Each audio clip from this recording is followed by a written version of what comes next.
this system in many ways is built to serve you, Yeah. to support your endeavors, and Mm. that in the world we live in, fairness isn't necessarily real. Mm-hmm. And it's like, oh, why should I care? We're beyond this world of racism. We're beyond this world of sexism. Mm. We're beyond whatever. Mm. That is flat out not true, because like attracts like, and you didn't think about it.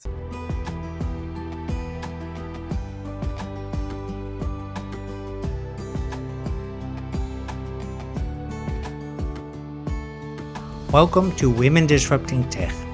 My name is Dirk Jan Upkes, and on this podcast I give the women who work in tech the platform they need to inspire and empower each other. Join me on a journey into the world of entrepreneurship, funding, biases and role models to discover the strategies for success in the tech industry. In other words, how women can disrupt tech. Are you ready to listen?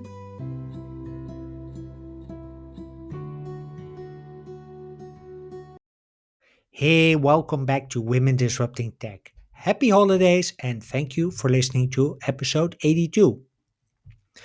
Does diversity, equity and inclusion have a branding problem? If you ask my guest, Karim El Oteify, it does. He still sees a lot of silos and bubbles trying to make an impact on their own. With Wheels of Impact, Karim wanted to choose a different approach. He uses the principles of systemic change to implement DEI for results that last. So, in this episode of Women Disrupting Tech, you'll discover how you can take implementing DEI in your company off your to do list once and for all. After listening to this episode, you'll have a better understanding of the branding problem that DEI has and how you can take DEI out of the silos and bubbles, what systemic change is and why you need a systemic approach to implementing DEI, and how you can build the organizational capacities that you need to let DEI take off.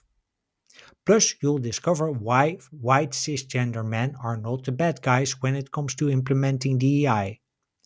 So, when you're ready to listen and learn how to take a systemic approach to implementing diversity, equity, and inclusion, please welcome to Women Disrupting Tech, Karim El Oteify. Hey, good morning, Karim. Good to have you on Women Disrupting Tech. Question I usually ask at the start of the podcast is how you got into your current job or current position. All right, so how did I get into my current job? I guess what I can say is that mine has been a journey of transformation. Hmm. I started my career in different kinds of projects supporting the international community. I used to run an online platform focused on telling the stories of young internationals from a more sociological and academic perspective. That was Hmm. my first company.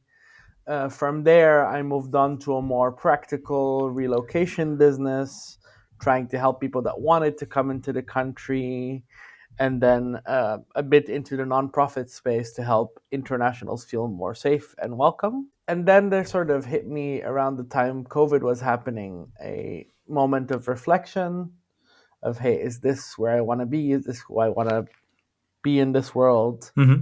Which led me down a path of actually learning and education, where I got certified as a systemic change facilitator and then learned a lot more about DEI. And that sort of landed me where I am today, which is founding the Wheels of Impact and working on engagement and bringing people together. Okay, so you sort of landed on DEI through what? Which came first, the systemic change or DEI? Systemic change, actually. Okay, Um, that's I cool. I can tell a little story Yeah. here, since we're on a podcast after Uh-huh. all. This is the Uh-huh. space you tell stories. I actually met someone in a hotel completely by accident Mm-hmm. who was an expert in systemic change. Mm-hmm.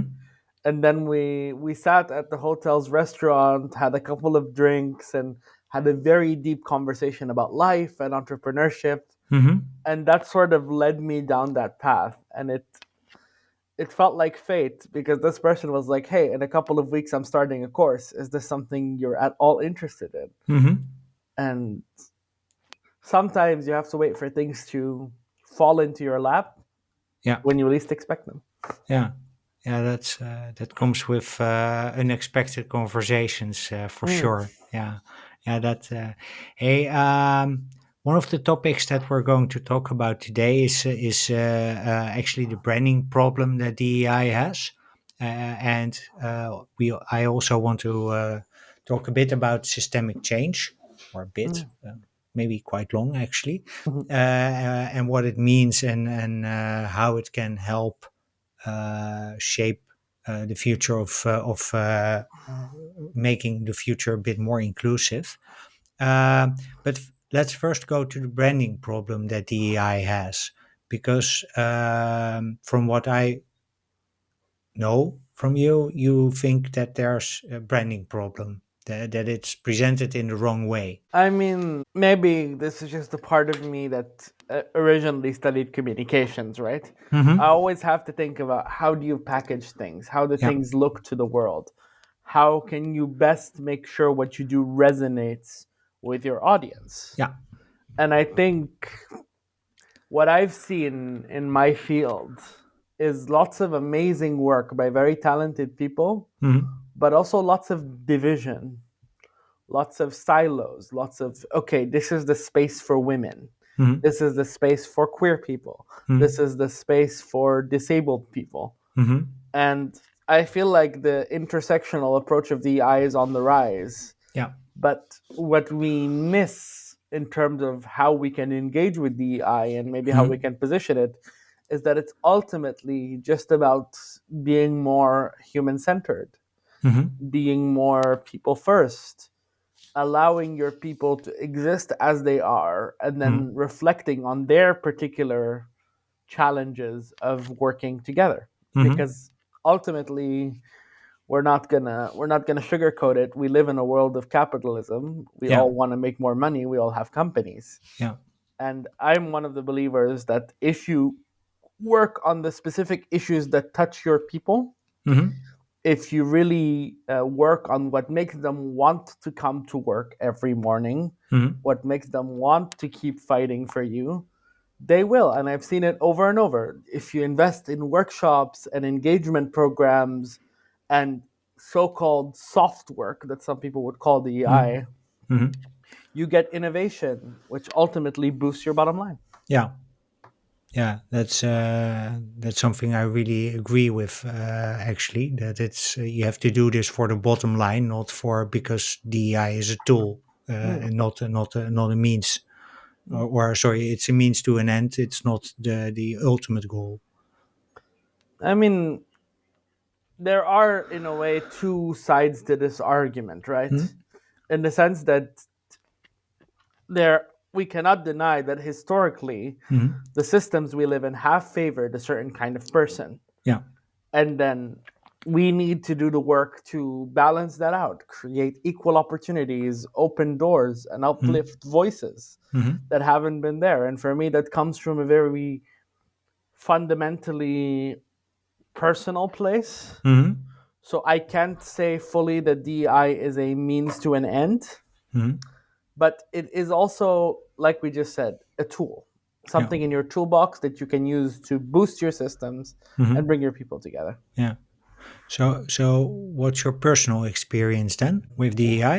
It's an interesting question. I think I've had experiences that have almost pushed me away from utilizing DEI as a term at all. Mm-hmm. And don't get me wrong, I love what I do, it means the world to me. Mm-hmm. But I've also faced spaces of people that are so afraid of who they are, of what they bring to the table, Mm-hmm.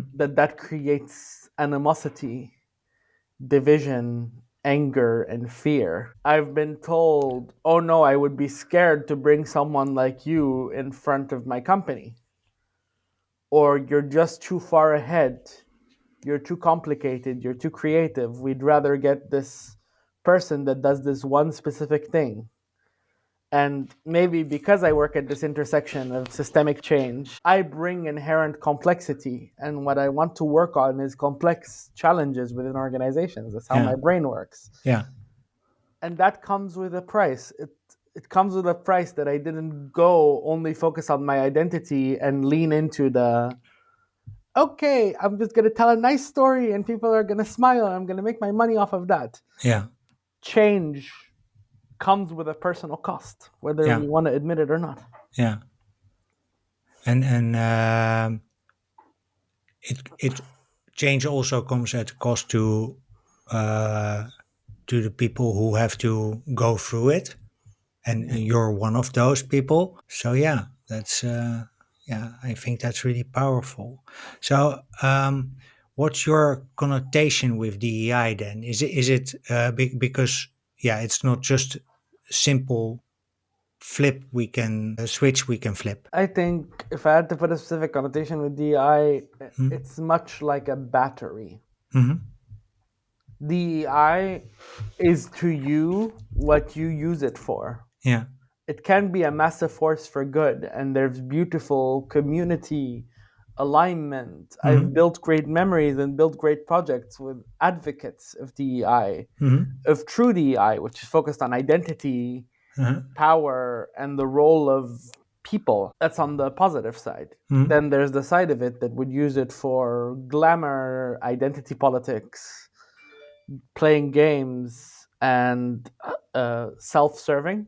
Mm-hmm. And don't get me wrong. Ultimately, this is a business context. We are all different brands doing different kinds of work. Mm-hmm. But it is one thing to have DEI uplift your story. It's Mm-hmm. another thing to use DEI for your personal means. So it's good to divide between this is a toolbox for a company Mm-hmm. and I'm just using DEI because I have this identity and people will listen to me if I use DEI. Okay. I don't know if that makes But sense. well, do you have to have the lived experience with diversity related issues to be able to present it, to be able to drive it? I You think? think it depends. It depends on how you approach it. Like, for example, I know a Mm, lot of wonderful men that spent their careers as executives mm, and then decided to work on male allyship. yeah. That is their right, that is their space. Mm-hmm. I, if I look at myself, I would not feel comfortable being the only person in an organization talking about the issues of black women, for example, Uh-huh. given that I'm not a black woman. No. I would also not feel comfortable having someone who isn't disabled talk about the issues of what it means to be disabled. There's obviously the theoretical academic layer almost Mm, of knowledge, and yeah. anyone can decimate knowledge, and I believe that. Mm-hmm. But if you are choosing for your organization to talk about disability and then bring someone who has no lived experience in it, that doesn't feel right with me. Because Okay. if you're going to touch a topic, I would want you to work with someone Mm-hmm. who specifically knows what that topic is. Mm-hmm. And I think there's layers to it. There's knowledge and then there's experience. Mm-hmm. And ultimately we have both. Yeah. Obviously that doesn't work in every context. And I guess where I'm lucky is that I carry different kinds of identity intersections within me. So I can talk about the Muslim experience, I Mm-hmm. can talk about the disabled experience, I can talk about the person of color experience, I can Mm-hmm. talk about the being young experience, being Mm-hmm. international in the Netherlands experience, being neurodivergent, so on and so forth. So I bring a lot of different layers to the table. Yeah.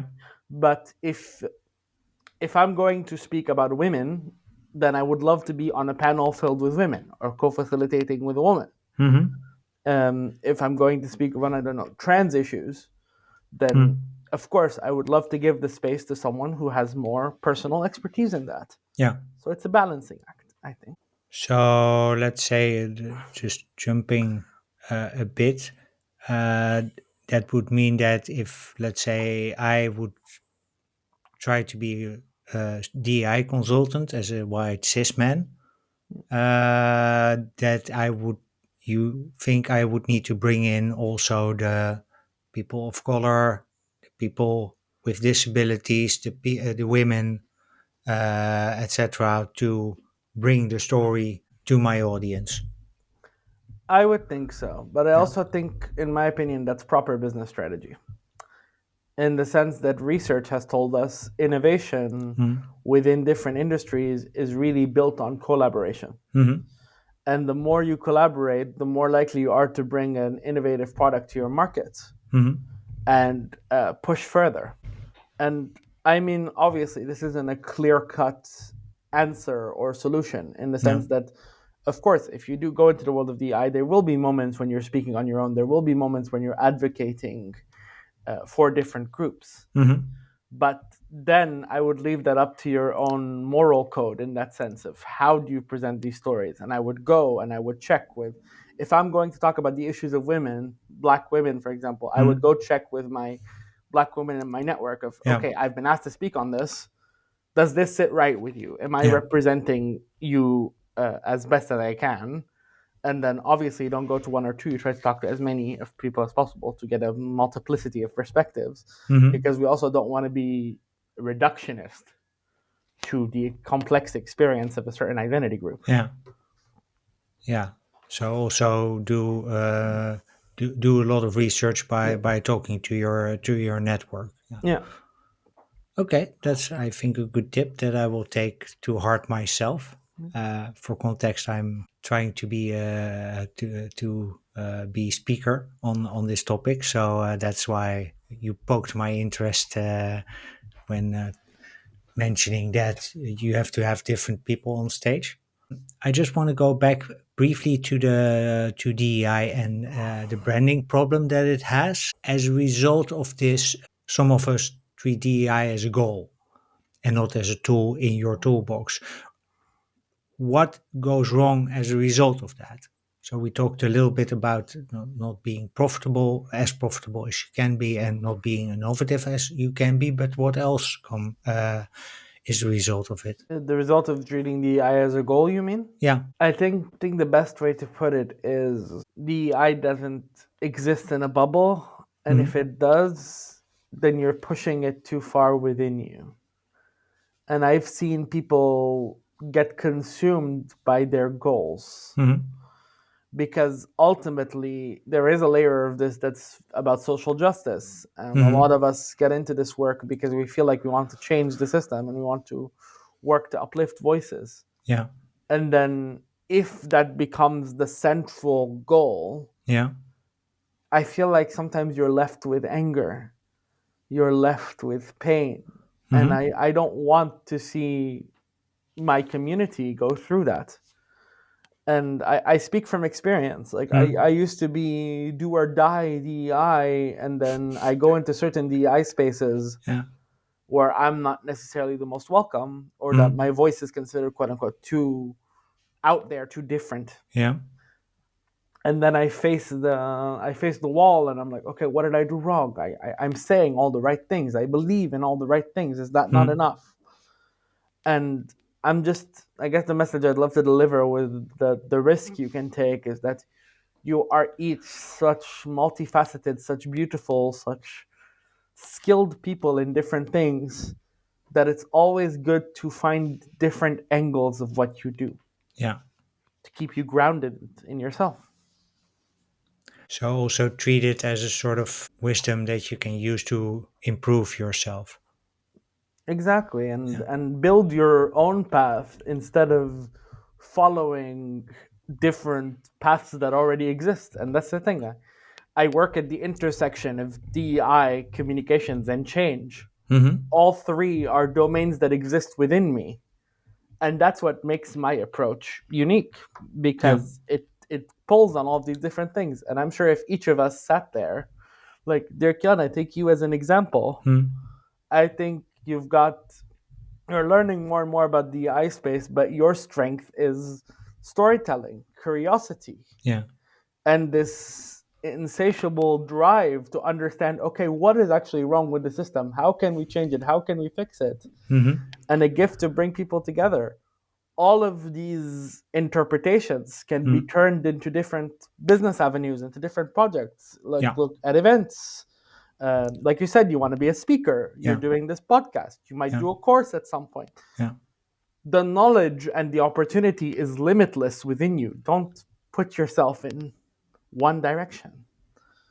when you can get more complex. Yeah. Thank you. I'm a bit silent now. So yeah, thanks. Of course. I will for sure look for the complexity because my brain likes like yours likes complexity too. Um, so let's move to the topic of systemic change. What I want to cover is basically see what it means, what it is, how does it work, systemic change, and then from there, one topic I really wanted to touch on is okay, what is the difference between allyship on the one hand and driving systemic change on the other? Covered a bit of that, but I really want to drill down on that. So let's first start with what is systemic change and how can it help, yeah, for lack of a better term, make DI take off. How can systemic change make DEI take off? That Yeah. is a great question. Starting with what is systemic Yeah. change, I believe the approach is originally German.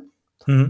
It draws on systems theory, which is used a lot in psychology and psychology and therapy. So when Mhm. you do work on family constellations, I think that's what people, in at least to a Dutch audience, would be most familiar with.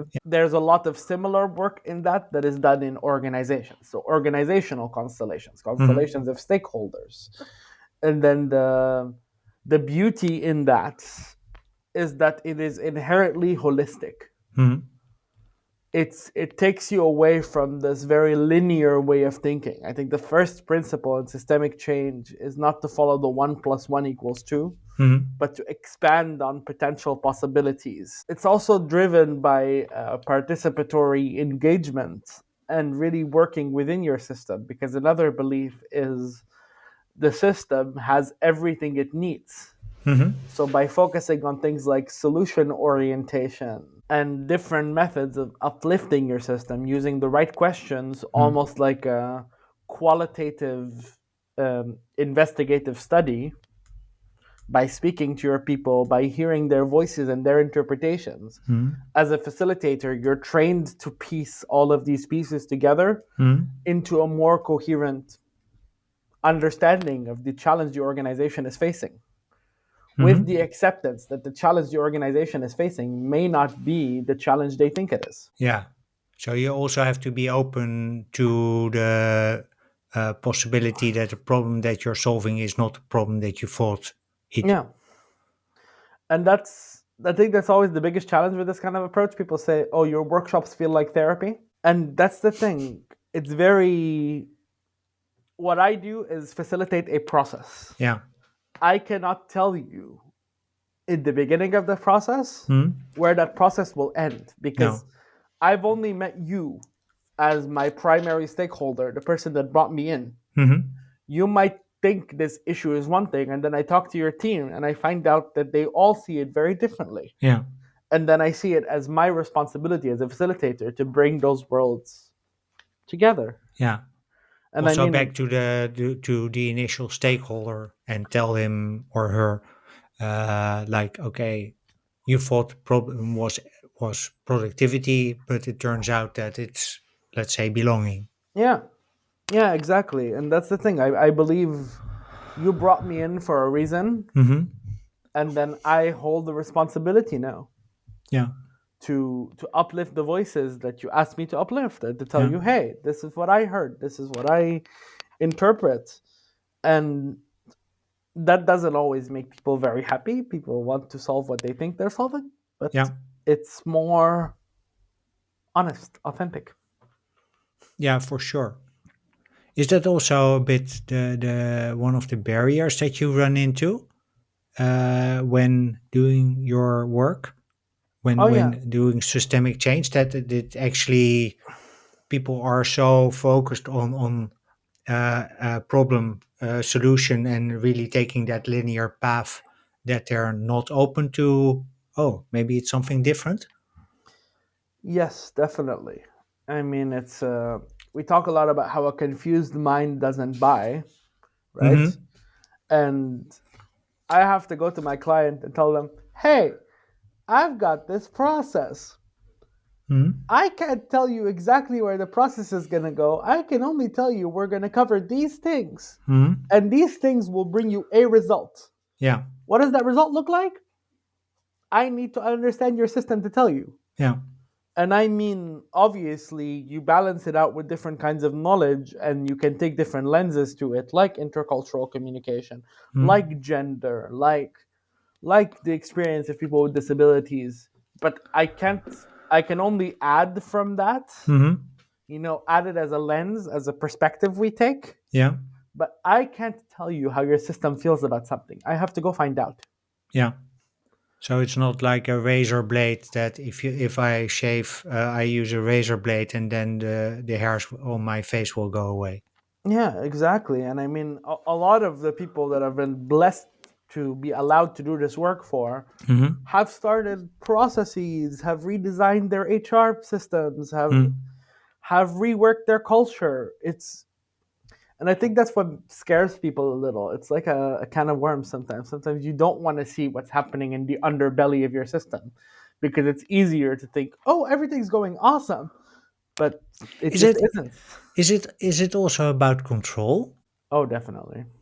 Because if I have a linear process, like I have a problem and I get a solution to that problem, and the process is sort of linear, I understand is what is happening on the way. Whereas if I have a problem and someone starts telling me, hey, I have a process to look at, to investigate this problem and see if that's really the problem, it sort of takes the control away from me as an executive. Like, okay, I don't know where it's going to end up. And maybe it ends up somewhere different where that Uh, scares me. yeah, I mean, a lot of how our business world is designed is about control. Mm-hmm. And we like to think that our higher ups have all the answers. And, we do all these training programs, these learning initiatives, these leadership programs to Mm-hmm. make sure that our executives are quote unquote ready. But the truth is, we live in a VUCA world. We live in a volatile, uncertain, Mm-hmm. unstable, sometimes world, Mm-hmm. which means we need to cultivate that layer of adaptability, Yeah. that layer of transformation. And that's all I do. I look at what's there and I spark it. I bring it to the surface. And then Mm-hmm. ultimately it's up to you. And in that sense, you do still have the control as the executive that brought me in. Mm-hmm. You can just say, thank you. Thank you for this knowledge. Mm-hmm. I don't want to go any further. Mm-hmm. If you do, I'm here to hold your hand. I'm here to support you. We can Yeah. work on it together. We can build change plans. We can develop Mm-hmm. trainings bit by bit. And that's the thing. I guess that's a good message to leave here, that it doesn't have to be that scary, because there are people like me out there and Mm-hmm. people that want to help you through it. You just have to be open. Yeah. But my point was also, I guess, a bit like if you lose control, it reduces your tendency to be open. If you're not Yeah. open to, but then again, if you're not open to change, maybe not hire you We don't want to or say me, that. actually, for that reason. I mean, I feel like change is a muscle, to be Yeah, fair. Like, not all of us are open to all change. Change is naturally scary to yeah, most humans, yeah, uh, because we like our systems, we like what we know. yeah. So it's ultimately, and that's why sometimes I say I like to work in organizations that aren't ready for it, Hmm. because then you can cultivate that growth of watching someone expand their mind and learn more. Yeah. And I think ultimately that's what why we're here Yeah, on this planet to grow as a human being. true. Yeah. Um, I want to go a bit into okay, so there's a problem, there's a process, and there's an outcome, and it's not linear. Mm. But I am curious, how do you measure change? Do you do that up front? Do you set sort of KPI slash parameters that you have to watch, or do you find out along the way? In terms of, my role is to provide strategic direction Hmm. based off of the information in your system. Yeah. So ultimately, we will solve a myriad of challenges that come from your system itself. Mm-hmm. So let's say the idea is, how can we support people with disabilities in our organization? Mm-hmm. I'll bring someone from ops, someone from HR, someone from marketing, Mm-hmm. someone from project management. I don't know, from Yeah. everywhere in the organization. The whole Mm-hmm. idea is that it's as heterogeneous as possible. Yeah. Different ages, different identities, different positions, Mm-hmm. to get different interpretations of what that means within this organization Mm-hmm. and how we can fix it across all layers. Yeah. And then, like I said, you go through this investigation of, okay, what does it mean? And then what is a potential next step we can take to solve this issue? Okay. So it's really focused on just that one next step and then taking one Yeah. step at a time. Yeah, but then what usually happens is that I get one step from the guy in marketing, one Yeah. step from the guy in HR, one step from the guy in operations, Mm-hmm. or woman or Yeah. person. I don't want to keep saying guy. Uh, But then what happens is that a plan emerges mm-hmm. because you've already got all the information. You Mm-hmm. just have to structure it into, okay, these are operational interventions, these are education interventions, these are culture resources. And then you build from there. Based off of the information you found, you develop interventions, and then they're measured differently. For example, one intervention could be, we want to work on a bit of employer branding Mm-hmm. focused on disability so that we can work on recruiting people Yeah. that are disabled. Yeah. Um, so that's one intervention that would be measured based off of the parameters of that intervention. Mm-hmm. Another could be, we want to inform our audience. So then you Mm-hmm. would review them after a workshop and then Mm-hmm. get the data from there. Okay, so it's more intervention based and not necessarily like there's we measure culture with parameter XYZ and then we measure it over time. No. And I mean, it obviously depends on the client. If you start working with a client for longer term, Hmm. you start seeing different kinds of parameters you can measure. Yeah, But yeah, it's a longitudinal yeah. process.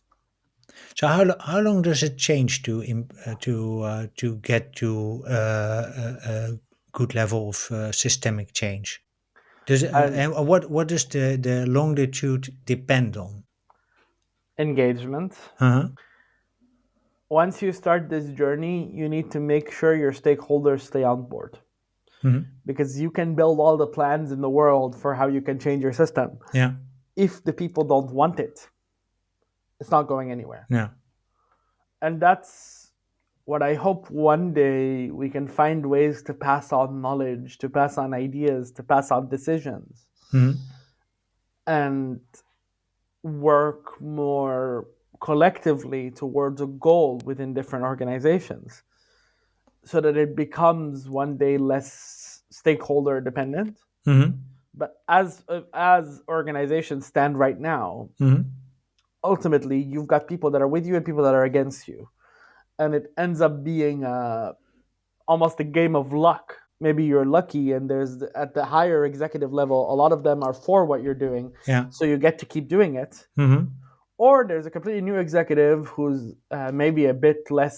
If we look, let's use Insight Discovery and Disk as an example. Yeah. Someone who's a bit less yellow and a bit less green, a bit more blue, and is like, okay, what is this nonsense? I Hmm. want numbers and data. Hmm. By uh, erasing you from this organization, we need to Yeah. cut you. Then that also happens.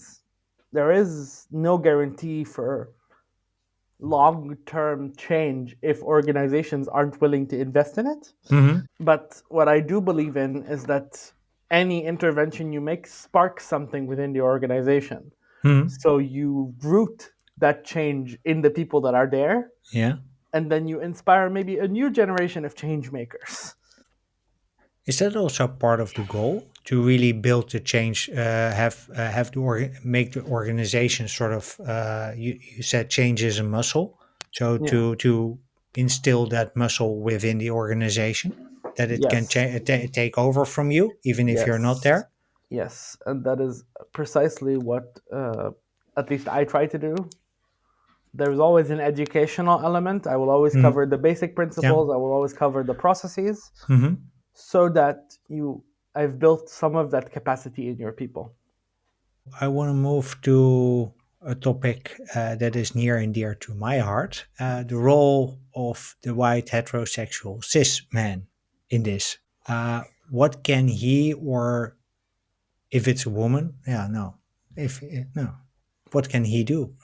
Well, I will address white cis men Mm, and then also, since you brought up women, mm, white cis women. yeah. Let me just say some of my favorite people in this ecosystem are white cis men. Mm-hmm. And I believe what a white cis man can do is build his awareness, expand his mind, Mm-hmm. try to learn more about what a different experience is like, and be brave enough to step outside of his perspective. Yeah. Because society was built as you being the default. So, as a white cis man, you have a Mm, lot of internal work to do to understand that the system, in many ways, is built to serve you, yeah. to support your endeavors, and Mm, that in the world we live in, fairness isn't necessarily real. mm-hmm. And it's like, oh, why should I care? We're beyond this world of racism. We're beyond this world of sexism. Mm, We're beyond whatever. mm, That is flat out not true because like attracts like, and you didn't think about it. And then if you built your organizations and led your organizations in such a way of this principle of like attracts like, which is very human, mm, we all want people that are similar to us, right? That means your biases have trickled down throughout the entire system. So it's a lot of internal mental work mm-hmm. and then a lot of putting your power and money into the people that can help you. Yeah. You don't have to do this alone. And I get that a lot of you are scared. Mm, You're suddenly being told, oh no, you don't belong here. You think, DEI is not about me. We read a lot of research about how men are disengaged because they're pushed aside. They're told they're the bad guy. That's not yeah. what I'm saying. But what Mm-hmm. I'm saying is that you're at the top of the system now. Mm-hmm. It's become your responsibility to Mm, help us. And you can, because lucky for you, the system was built for you. So if you say something, people will listen. yeah. Is this And also what people mean when they say privilege is leverage? oh, yeah, exactly. Exactly. And you've got the keys to the kingdom. All you have to do is open the door, if that makes sense. Yeah. And that can happen in as big or as small as you want it. You just have to start somewhere. Yeah. But how can we together take this out of the blame game? Because that is something that I really see that I remember with the Black Pea discussion. Yeah. At first, my response that the UN got involved for racism, that I was like, okay, so now you're accusing an entire country of being racist. I later started to understand the more, let's say, the deeper things that were going on. But like, and I know that many other white people thought similar. So how do we and what the result of that was that it didn't really the whole topic didn't get traction. So how do so what I think is that if we take the whole diversity discussion out of the blame game, we get a lot more traction. But how do we do that? I think that requires a across the board conversation. Hmm. It's not, and that's something I want to emphasize very deeply. It's not anyone's fault, at least not in today's generations, at Hmm. least not in the. I think you'd have to go at least two generations back to start Hmm. fighting someone who, okay, maybe unfortunately was a slave owner, or even though if you take it into the lens, those were the norms of the time. So you Yeah. can't really the system. That's the thing. Racism, sexism, ableism is systemic. Hmm. So it's about the system we built, Yeah. not the people in the system. Yeah. So when we talk about the system preferring white straight men. We're mm, not talking about the individuals that happen to be white straight men. We're mm, talking about the system that was built by different men in power over yeah, years and years and years and yeah, years, and that it just accumulated to be that way. mm-hmm, So I think it's about really looking at the fact that everything in life, we live in a world of systems, yeah, and it's about how the system is not about you as a person. In fact, you as a person have the most potential to change that system. uh-huh, And I always, maybe this is the cheesy thing to say, but I always say, don't you have a daughter? Don't you have a sister? Don't you, mm, you know? I think that's often the easiest way to reach a male ally. yeah, It's perhaps not the most, some of my colleagues might disagree with me and think, oh, he needs to have it within himself. But if he doesn't at the beginning, he will have love for his yeah, child, for his wife, for his sibling. yeah, And then usually when you bring it into that home context, mm, people are a lot more able to reflect of, oh, I've seen my sister struggle with this. I've seen my daughter struggle with this. So it yeah, makes a bit more sense to me because it hits a bit closer to home. yeah. So really also bring it to the home situation. Yeah. Yeah. Yeah, I think that's really powerful, and it's also a way that, for to me, it opened my eyes as well, because I have a niece of 10 years old who really motivates me in terms of the work that I do, not necessarily because she is my niece, but because I want her to live in a society that doesn't judge her on her outward appearance, but on what she can do, her capacities, her character. Exactly. But it's as simple as wanting your people, your community, to experience the opportunities you have. And I think people look at a man, at a Mm, white man in particular, and think you've got the world at your feet. No one will question if you can do what you do. You just mm, do it. yeah. And then hopefully that inspiration to want that for your people, if enough of that want that for our people, our community, we can all come together. And Hmm. I mean, identity is extremely complex. So obviously there's different men experience it differently depending on class, depending on race, depending on also country. Like if Yeah. you're looking at South Africa as an example Hmm. and the changes that happen there and the complexity around identity there. So Hmm. you need to understand that no matter where you are on the spectrum, DEI and identity and positionality and power dynamics within Hmm. society tap into you in some way. Yeah. We are all affected by the system. That is true for each of us Yeah. in a unique way. But I also, just to not forget it, I'd love to jump back into what I'd like to say to women as well, Mm. Yeah. because I think the role of white women in particular is discounted sometimes. In what way? White women are, like, if you look at society as layers, Hmm. say white men, Yeah. white women, Yeah.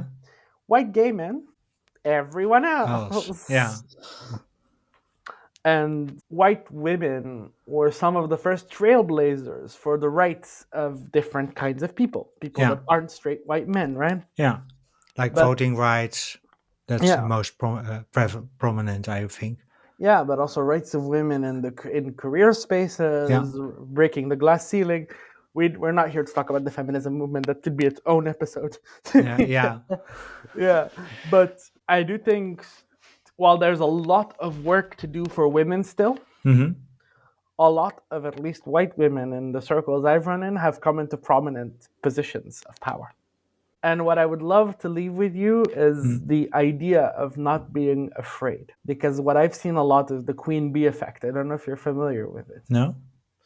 And that doesn't only apply to white women, it applies to everybody who identifies as a woman sometimes Mm. and gets into different layers. But it's Yeah. the whole idea that within corporate systems, some women may choose to bring other people down because they are replicating the principles they have seen at the top of the organization. Yeah. They think they need to act like a man. Yeah, exactly. And they need to eliminate their empathy, their heart-centeredness. And I think what I love about women and I'm very lucky to have had female leaders Mm-hmm. consistently in all my projects, in all my organizations. When I'm not leading a project myself, Yeah. more often than not, I'd say even 90% of the time, the person above me is a woman. And I see it as a blessing because women have a unique understanding of the complexity of systems. And I get really lucky with that. But I also see that because the fight has been so hard, a lot of people have toughened up, and Yeah. think, okay, you need to work as hard as I do. You need to push as far as I have Mm-hmm. to get to the places that I've gotten to. Mm-hmm. But I'm a big believer in paying it forward. And that is my advice to these different women. Mm-hmm. Please, if you can find it in your heart, open a door, pay it forward, uplift a voice that is unexpected. Mm-hmm. Take that risk because you can. And I understand some of you may feel like you can't right now. It's scary, it's lonely, but I promise you But that isn't that part of why you should do it? It gets less lonely. It gets more normal to have women or other people who are currently not represented at higher levels in society to get them there. I think so. But I'm trying to be as gentle as I can because Hmm. I know firsthand how scary it can be. I have spoken, because I work so closely with female leaders, a lot of Hmm. them trust me with their stories, with their journeys. Hmm. And I know that it's easier said than done. I really do. And that goes back to what we talked about earlier, right? The personal cost of Yeah. working in this, of pushing for this. But I believe you can, and if you do, the rewards are out there. Like, Yeah. I've talked to people that have touched people's careers, that have female CEOs that have uplifted someone, and then that someone remembers them all those years later, and then it's a chain reaction. Yeah. You do that for someone, then that someone does it for someone else. Yeah. Yeah. And then Yeah, it sort of starts to trickle down, yeah, let's say. exactly. Hey, I want to go back one step to the white cis man, huh, here. Yeah, please, of course. How can we take that fear away? So how can we make it less scary for people to pay it forward? Think it's on the men to be more open. And here, I always hesitate to say that something's on the men, Hmm. but in this case, in a lot of the systems, it is. You've created that system. If you Hmm. start changing and convincing the guy next to you and the guy next to him to do a bit of change with you, Hmm. the system will change. And it's as simple as a conversation about, hey, I had a shitty day today. A Hmm. lot of men are scared to say that because I'm supposed to be strong, right? I'm a man. Hmm. No, you have shitty days too. You might be upset about the decision you had to make.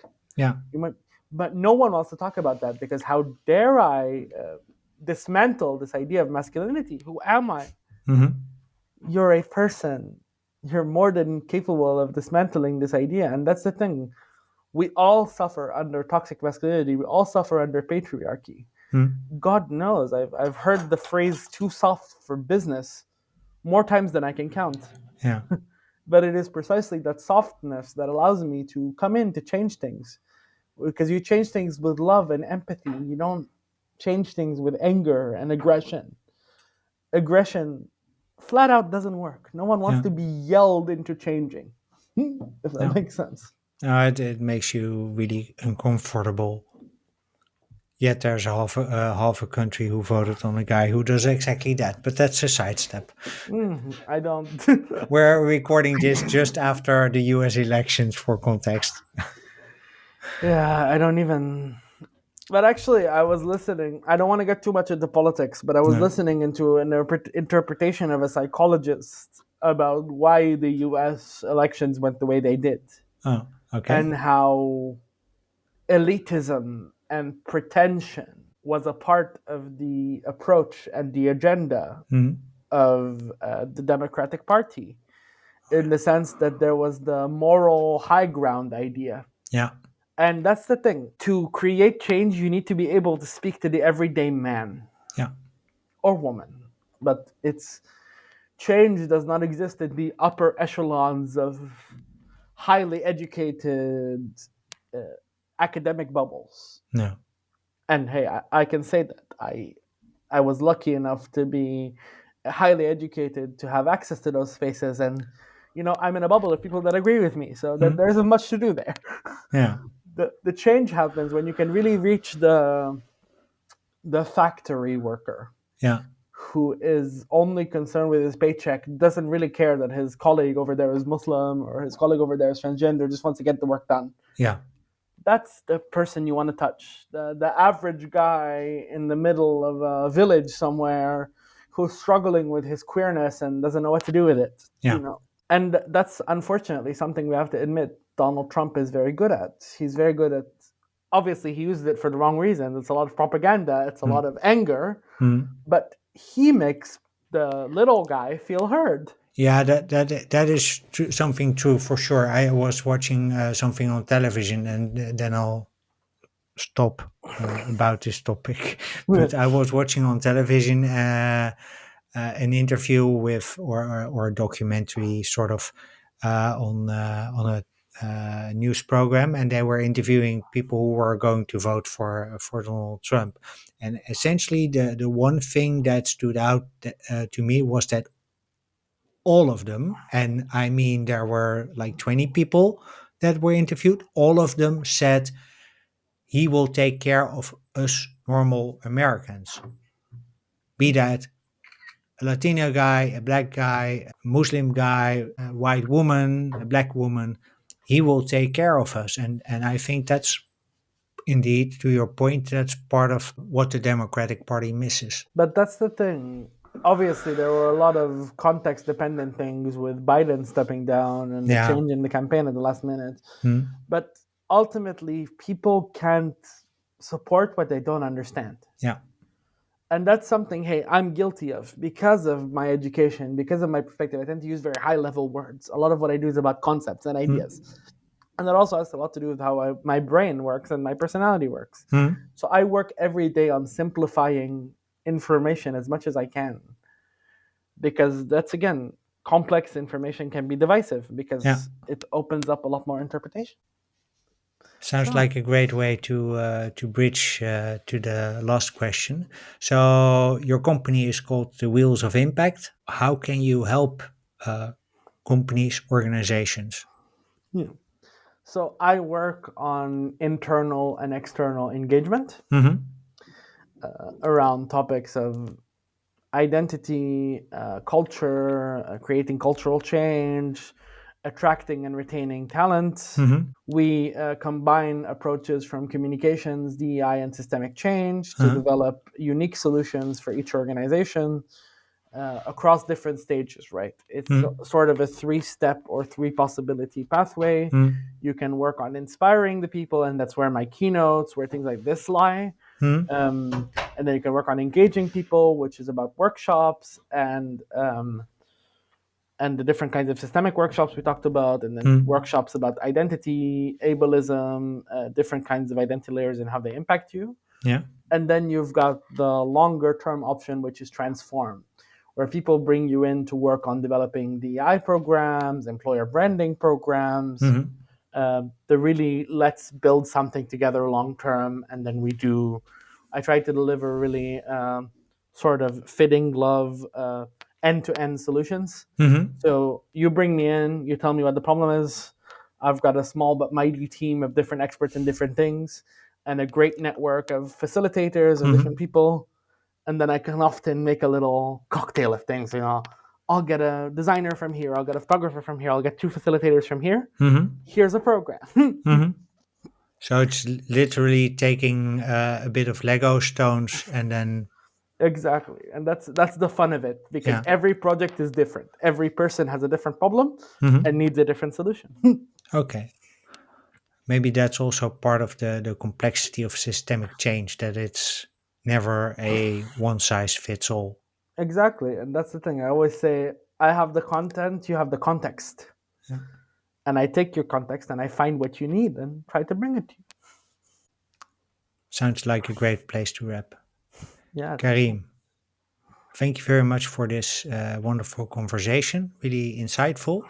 If people want to learn more about you and about the Wheels of Impact, where can they find you? I mean, I'm chronically online, so you can find me very easily on LinkedIn. Okay, And then to find out more about the Wheels of Impact, just follow us on LinkedIn as well. And we've got our website. And my contact info is very easy to find. So if you want to reach out to me, just shoot me an email and shoot me a message, and we'll get started, good. And we'll include those links in the show notes. please. Karim El Oteify, thank you very much for this conversation. And listeners, thank you very much for listening. And until the next episode, keep being awesome.